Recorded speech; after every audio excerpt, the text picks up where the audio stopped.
अस्सलाम वालेकुम नाजरीन, मैं हूं सलवा स्नैन और आप देख रहे हैं सूर्या न्यूज़ HD।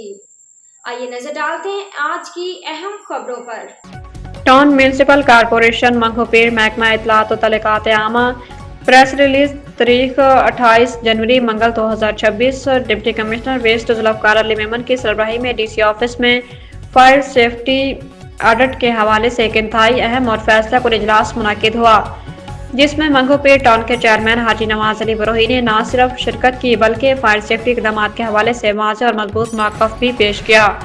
इजलास में मंगोपीर, औरंगी और मोमिनाबाद टाउन्स के सुपरिटेंडेंट, इंजीनियर्स, इंतजामी अफसरान और मुतल्लिका इदारों के आला हुकाम ने शिरकत की। इजलास में मंगोपीर टाउन के municipal commissioner Ahmed Jan, director administration Hafiz Mohammad Sheikh, incharge survey fire safety audit Ghaffar Jatoi मौजूद थे। इसके अलावा Sindh building control authority, SBCA, rescue 1112, fire brigade, civil defence और दीगर मुतल्लिका इदारों के अफसरान और नुमाइंदगान भी इजलास में शरीक थे।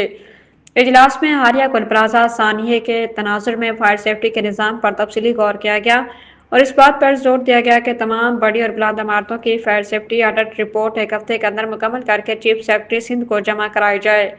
इस मौके पर मंगोपीर टाउन ने दीगर टाउन्स के मुकाबले में सबसे पहले रिपोर्ट जमा कराने का अज़म ज़ाहिर किया, जिसे इंतजामिया ने सराहा। इस मौके पर चेयरमैन मंगोपीर टाउन हाजी नवाज अली बरोही ने इजलास से खिताब करते हुए कहा, गुल प्लाजा एक अफसोसनाक वाकया हम सब के लिए एक सख्त वार्निंग है।